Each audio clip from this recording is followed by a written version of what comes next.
Paz do Senhor, irmãos. Como é bom estarmos na casa do Senhor, mesmo a gente não querendo tirar nem a mão do bolso, não é? Tá. Mas é bom estarmos aqui nós somos aquecidos, a nossa alma está aquecida no Senhor. Vamos meditar na palavra do Senhor. Abra a sua Bíblia em Jeremias capítulo 33. Não é 33, é 32. 32. Jeremias capítulo 32. E eu quero, junto com você, meditar naquilo que o Senhor quer falar aos nossos corações nessa noite.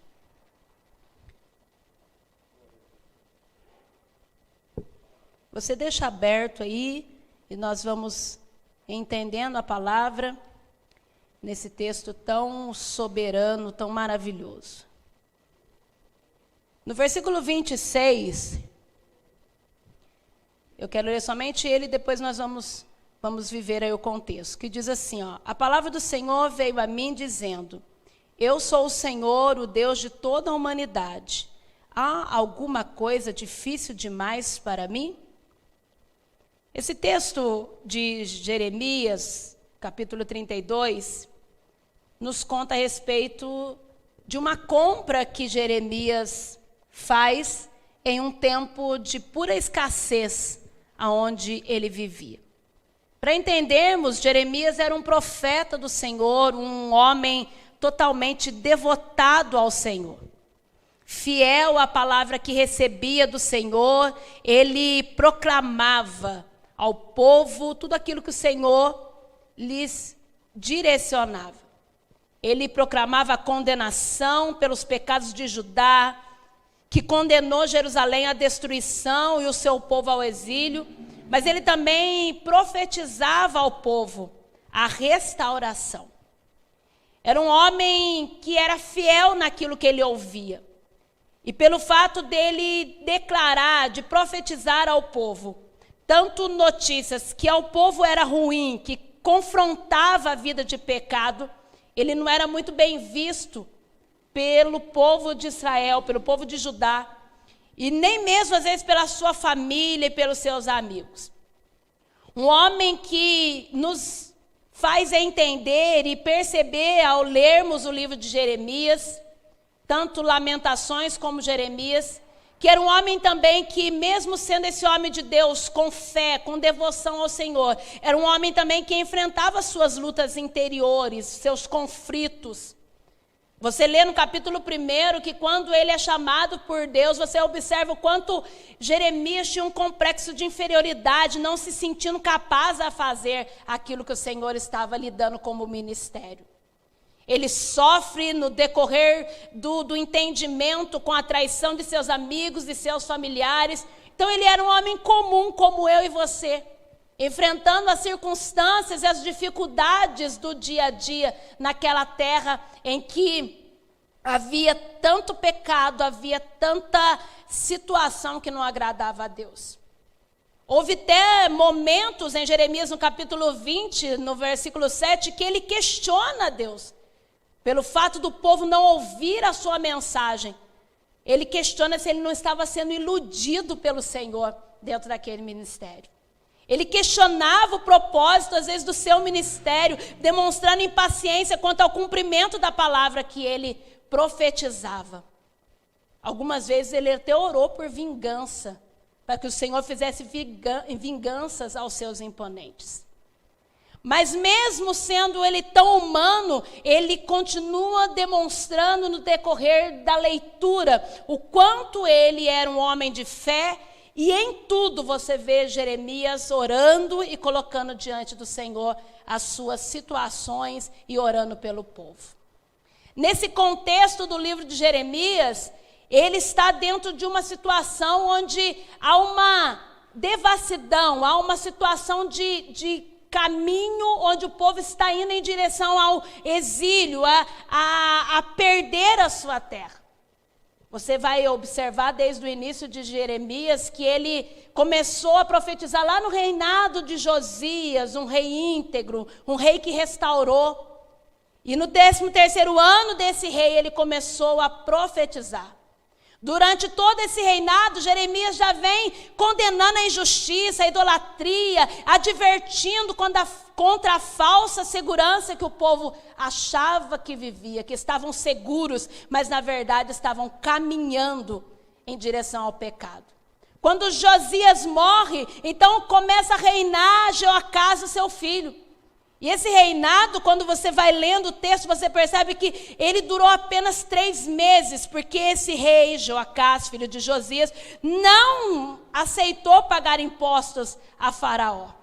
E então, foi deposto, né? Não sei se é a palavra certa, deposto do seu cargo como rei, e assumiu Jeoiaquim, um homem que veio com injustiça, sendo pecador, transgredindo a lei de Deus. Quando esse homem assumiu, no 4º ano desse reinado, Nabucodonosor derrotou os egípcios, que os havia colocado ali como rei, e assumiu o controle de Judá, removendo todos os membros da nobreza para a Babilônia. Jeremias estava anunciando em todo o tempo todos esses eventos, e que o que estava acontecendo estava simplesmente levando o povo em direção ao exílio de 70 anos. Mas o povo rejeitava essa palavra, o povo não ouvia essa palavra. Os reis, os oficiais, inúmeras pessoas do povo se opunham à palavra que Jeremias profetizava, porque consideravam a mensagem de Jeremias negativa demais. E então, depois desse rei, começou a reinar Zedequias. E Zedequias, seguindo o mesmo caminho de pecado dos seus antecessores, mau, perverso, logo se rebela contra Nabucodonosor. E ele começa a receber conselhos de quem estava por perto, que ele deveria viver essa rebelião, ele deveria ir contra Nabucodonosor. Enquanto Jeremias dizia a ele, não se rebele, faça aquilo que ele está pedindo. Mas como eles não aceitavam a palavra de Jeremias, achavam que era sempre negativa, Zedequias prende Jeremias. Mas é nesse tempo que Nabucodonosor vem sitiando Jerusalém e vai levando o povo a cativo, e vai destruindo o templo, e vai destruindo, e veio toda a devassidão para Jerusalém. E é justamente nesse contexto que está o capítulo 32. E olha só, você pode ler isso na sua casa. O que acontece é que enquanto Jeremias está preso, a terra, Jerusalém, Judá, está toda devastada. O povo inimigo já havia tomado o lugar. Muitos já tinham sido levados a cativeiro. De repente, Jeremias ouve a voz do Senhor. E a voz do Senhor é para que Jeremias, no versículo 6, olha só. E Jeremias disse, o Senhor dirigiu-me a palavra nos seguintes termos. Anamel, filho de seu tio Salum, virá ao seu encontro e dirá, compre a propriedade que tem em Anatote, porque sendo o parente mais próximo, você tem o direito e o dever de comprá-la. Conforme o Senhor tinha dito, meu primo Anamel veio ao meu encontro no pátio da guarda e disse, compre a propriedade que tem em Anatote, no território de Benjamim, porque é o seu direito de posse e de resgate. Compre-a. E aí diz assim o restante do versículo, então compreendi que essa era a palavra do Senhor. Quando nós olhamos para todo esse contexto, e dentro da nossa racionalidade, nós vamos olhar para um contexto de destruição de um lugar que não tinha futuro aos olhos humanos. O povo estava perdendo aquilo que eles haviam herdado do Senhor. O povo estava indo ser cativo em Babilônia. Havia destruição. Quando você começa a ler o contexto, a situação que estava aquela cidade, aquele local, a destruição que havia tomado, tudo em consequência de pecado daquele povo, que se revoltou contra Deus, que pecou, que se voltou a construir ídolos e colocar no templo do Senhor. Um povo que tem um texto que Jeremias que diz que eles não só viraram o rosto para Deus, eles viraram as costas para Deus. E então, dentro de nada que lhes dava esperança, Você olha para esse texto, para esse pedido do Senhor, racionalmente você fala, não tem o porquê Jeremias comprar uma terra aonde não se tinha esperança. Era uma escassez. Não tinha o porquê ele ter uma propriedade em um lugar onde nem ele sabia se continuaria ali. Tanto é que você vai ver a história que depois ele é levado ao Egito. Mas Jeremias, e essa palavra me pegou essa frase. Então compreendi que essa era a palavra do Senhor. No meio de toda aquela situação, havia uma promessa. O Senhor havia dito a Jeremias, e Jeremias havia dito isso ao povo por mais de uma vez, que haveria destruição, sim, haveria cativo diante da vida pecaminosa. E isso era consequência, e Deus estava permitindo que aquilo acontecesse. Mas havia uma promessa de restauração. Em todo tempo, o povo só ouvia o que Jeremias dizia com relação às palavras que eles consideravam negativas. As palavras de que o juízo de Deus estava vindo sobre eles. Mas houve palavra que Deus restauraria o seu povo. E então, como prova disso, Deus vem e fala a Jeremias, compre esse campo. E a Bíblia diz, no continuação desse texto, assim comprei do meu primo Anamel a propriedade que ele possuía em Anatote. Pesei a prata, lhe paguei 17 peças de prata. Assinei e selei a escritura e pesei a prata na balança diante de testemunhas por mim chamadas. Peguei a escritura, a cópia selada com os termos e condições da honra, bem como a cópia não selada. E entreguei essa escritura de compra a Baruque, filho de Nerias, filho de Maazéias, na presença de meu primo Anamiel, das testemunhas que tinham assinado as escrituras e de todos os judeus que estavam sentados no pátio da guarda. No versículo 13, na presença deles, dei as seguintes instruções a Baruque. Assim diz o Senhor dos Exércitos, Deus de Israel. Tome estes documentos, tanto a cópia selada como a não selada da escritura de compra, e coloque-os num jarro de barro, para que se conserve por muitos anos. Jeremias, ele sabia que ele mesmo não possuiria aquela terra, mas ele obedeceu uma ordem do Senhor em meio à escassez. Queridos, nós passamos por tantas escassez na nossa vida. No decorrer da nossa vida sobre essa terra, nós viveremos escassez. Nós viveremos situações difíceis, nós viveremos tempos que a esperança parece que se vai. Nós viveremos tempo de dor, tempo de batalhas, de circunstâncias difíceis. Mas no meio disso tudo, o Senhor tem uma palavra de restauração. No meio disso tudo, certamente Ele nos dará algumas ordens para termos atitudes que somente se tivermos fé naquilo que Ele fala. E entendermos como Jeremias disse, então compreendi que essa era a palavra do Senhor, assim o faremos. Porque as circunstâncias ao redor, as pessoas que estarão nos visualizando, e certamente aquelas mesmas testemunhas de Jeremias estavam questionando, ele está preso, ele não é aceito e ele está comprando um campo, ele está investindo, quem sabe, o seu único dinheiro para isso. Mas Jeremias obedecia a palavra do Senhor.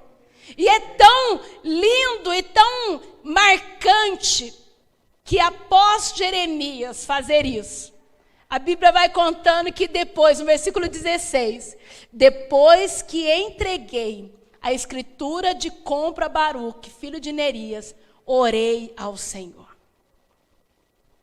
Ele começa a orar ao Senhor, e olha só que lindo que é isso.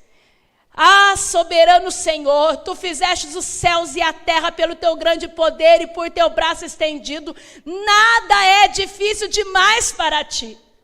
A fé de Jeremias é reconhecer a grandeza desse Deus e de que mesmo diante de toda aquela situação, aquilo era nada para o Senhor. Uma só palavra, aquilo poderia ser revertido. Mostras bondades até 1000 gerações, mas lanças os pecados dos pais sobre os seus filhos. Ó grande e poderoso Deus, cujo nome é o Senhor dos Exércitos, grandes são os teus propósitos e poderosos são os teus feitos. Os propósitos de Deus quanto ao que realizar em nós e através de nós são grandes. E muitas vezes inatingíveis, parece que nós não alcançamos, a nossa mente não consegue entender o porquê que o Senhor nos dá uma ordem hoje. Mas certamente, se Ele pede algo de nós, em momentos que nós olhamos e falamos, da onde eu vou tirar? Como eu vou realizar isso? É porque Ele tem propósitos eternos para nós. Quem sabe o seu olhar hoje está na escassez que tem invadido a sua casa, seja na área financeira, seja no seu casamento, nos seus relacionamentos familiares, quem sabe seja as dificuldades na enfermidade, e quem sabe você tem ouvido a voz do Senhor, e o Senhor tem lhe pedido algo que lhe custe, algo que você tem que entregar a Ele. Querido, compreenda a voz do Senhor em meio à escassez. A restauração, a mudança, o Senhor busca em nós a confiança, a fé nele. E depois dessa oração, a Bíblia vai contando que Deus começa então a falar com Jeremias. A palavra do Senhor veio a mim dizendo: eu sou o Senhor, o Deus de toda a humanidade. Há alguma coisa difícil demais para mim? Deus vem descrevendo toda a situação que o povo de Israel tem com relação a Ele. E é no versículo 33 que está dizendo: voltar as costas para mim, não o rosto. E o Senhor vem dizendo os pecados terríveis de Judá. Leia todo o capítulo depois. E Ele diz no final: portanto, assim diz o Senhor, esta cidade sobre a qual vocês estão dizendo que será entregue nas mãos do rei da Babilônia, lá no versículo 36, por meio da guerra, da fome e da peste, certamente eu os reunirei de todas as terras para onde os dispersei na minha ardente ira e no meu grande furor, e eu os trarei de volta a este lugar e permitirei que vivam em segurança. E o Senhor fez isso. Nós vivenciamos isso quando Deus trouxe de volta o povo a Israel. Havia uma certeza em Jeremias: esse campo eu posso não ter, mas eu acredito que esse campo, essa terra pertence ao povo de Deus. Então eu invisto naquilo que pertence ao Senhor. Queridos, nós precisamos de uma fé como essa. Nós precisamos ser invadidos, pararmos de questionarmos e de ficarmos presos ao que os nossos olhos veem. Perceber que há esperança em meio a toda a escassez.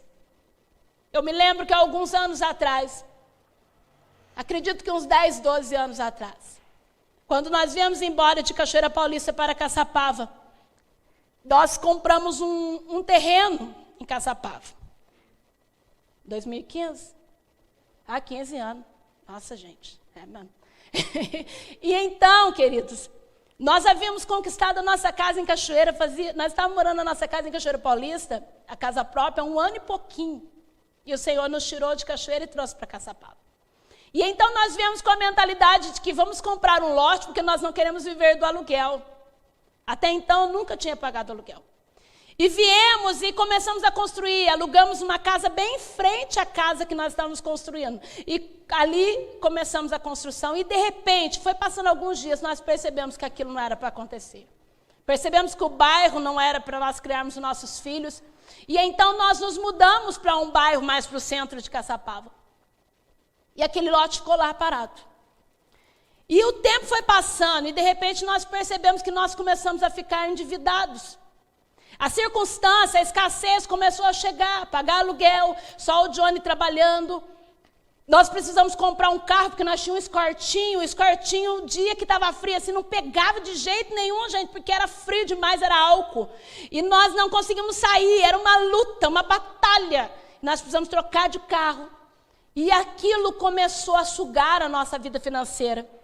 E nós começamos decidimos colocar aquele lote para vender, porque se nós vendêssemos ele, nós certamente conseguiríamos pagar as contas e respirar e andar.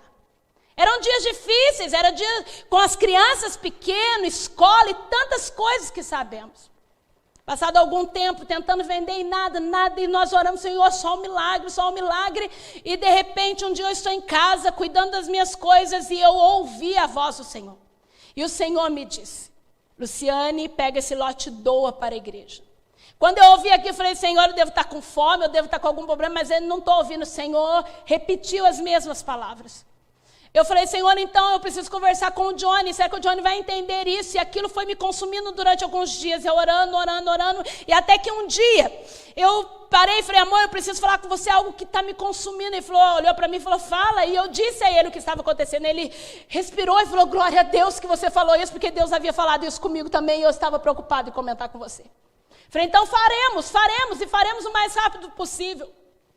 E eu falei, Senhor, nós estamos fazendo isso em meio a toda a situação, mas é o Senhor que está mandando. Eu estou compreendendo a voz do Senhor. Fizemos. Passado algum tempo, aquela casa que nós morávamos de aluguel, o dono precisou pedir a casa, porque saiu o inventário e nós precisávamos mudar. E então havia no meu coração o desejo de comprar uma casa financiada. E o Johnny não era muito de acordo, mas de repente ele resolveu e fomos e compramos a casa. E começamos a entrar com o processo de venda, de compra, né? Durante todo o processo nós entendemos e as coisas aconteceram, o Senhor falou conosco, a casa era exatamente do jeito que eu pedi a Deus, eu quero 3 quartos, 2 banheiros, do jeitinho, no valor que podíamos pagar, mas eu não posso ficar aqui nos detalhes do milagre. E aconteceu que quando estava próximo a assinar o contrato, e nós entendíamos pela imobiliária, o banco, nós não precisaríamos dar nenhum centavo de entrada, porque o fundo de garantia, o dinheiro que tinha no banco conseguia, na época a gente conseguia arcar com todas as despesas. E então nós fomos chamados no banco para assinar. E quando nós assinamos, para conversar a respeito da assinatura, alguns dias antes, e quando nós terminamos daquela conversa toda, a moça do banco virou e falou assim, senhor Johnny, dona Luciane, daqui 15 dias vocês precisam vir assinar esse documento, precisa ter 12 mil na conta. Quando nós saímos ali do banco, eu lembro que nós já descemos a escada do banco tremendo. Na hora nós não falamos nada, nós só olhamos um para o outro e falamos, ok. O Johnny já saiu cochichando, da onde nós vamos tirar dinheiro? Da onde nós vamos tirar dinheiro? Eu falei assim, vamos embora. E nós chegamos em casa, e quando chegamos em casa, o Johnny já sentou e catou um caderno. Quem conhece o Johnny sabe, ele adora anotação, ele adora escrever, e ele catou um caderno. E quando eu olhei para aquele homem, eu falei, guarda esse caderno. Guarda essas anotações, porque o mesmo Deus que começou, Ele vai fazer. Nós não temos, mas Deus pode fazer brotar lá. Ele falou que ia fazer, Ele vai fazer. E eu me lembro que ele guardou mesmo o caderno, e passou seus 15 dias, e a moça do banco ligou, chamando a da imobiliária. Aí eu falei, Johnny, falei o nome dela, falei, não falou nada a respeito do dinheiro. Ele falou, não, só falou para a gente assinar. Eu falei, tá bom. E quando nós chegamos ali no banco, nós nos assentamos, os donos da casa assinaram, e quem já financiou a casa sabe. Assinou, e chegou a nossa vez. E nós assinamos tudo, e quando terminou, antes de chegar naquele banco, o Johnny falou, Luciano, eu tenho R$800 na conta. Exatamente o que eu tenho. Eu falei, então tá bom, vamos embora. E quando chegou no final, ela pegou e falou, senhor Johnny, tudo certo. A única coisa que eu preciso que o senhor tem agora é R$800 na conta. Sabe quanto que era o valor do lote que nós vamos à igreja? 12 mil. E era o dinheiro que nós precisávamos. Sabe, o nosso Deus, quando Ele te pede algo no meio da escassez, dê a Ele. Quem sabe o que ele está pedindo é mais amor pelo seu esposo, é mais amor pela sua esposa, é mais compreensão com os seus filhos. Quem sabe o que ele está pedindo é algo financeiro, quem sabe ele está pedindo é perdão, liberar perdão aí na sua casa, no meio da sua família. Quem sabe o que ele está pedindo no meio da escassez é confie, ore, busque, tenha esperança, porque eu vou restaurar. Oh, aleluia! O Senhor restaurou Israel. Jeremias confiou naquilo que o Senhor havia falado através dele para ele. E certamente houve restauração. Aqueles que confiam, aqueles que obedecem, vão viver as promessas do Senhor, vão desfrutar da sua palavra que é fiel e verdadeira. Marcos capítulo 13, versículo 31 diz assim: passarão céus e terra, mas a minha palavra não vai passar. Pode passar tudo. Passou o tempo do cativeiro. Passou o tempo de destruição. Deus restaurou o templo. Deus restaurou a adoração. Deus restaurou Israel. Mas as palavras do Senhor jamais passarão. Ele diz, Ele cumpre. Então que mesmo em meio à escassez, falte esperança. Jó capítulo 14, versículo 7. Porque há esperança para a árvore cortada, que se for cortada ainda se renovarão, e não cessarão os seus renovos. Há esperança para nós. Há esperança para nós.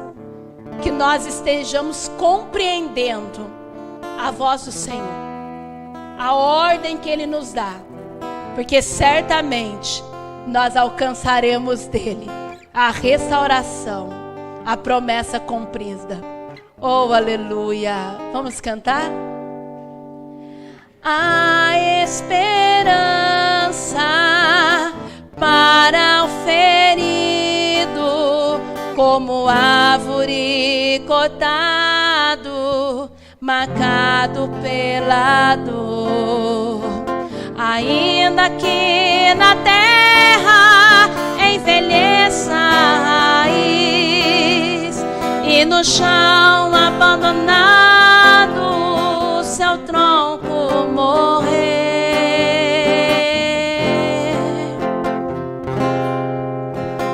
A esperança para o ferido, como árvore cortado, marcado pela dor.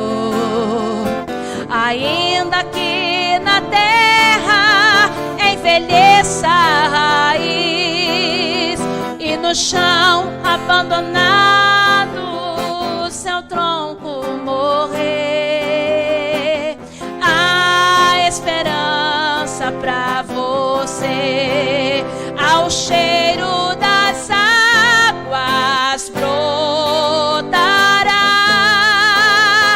como planta nova florescerá, seus ramos se renovarão,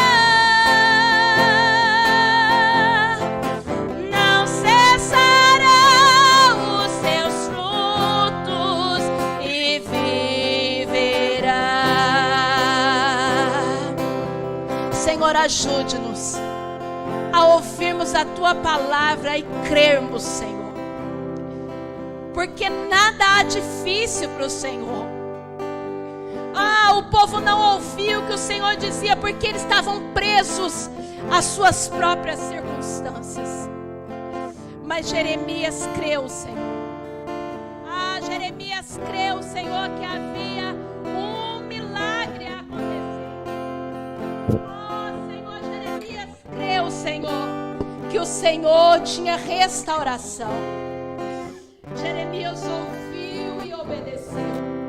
Que a nossa atitude, Senhor, seja a mesma.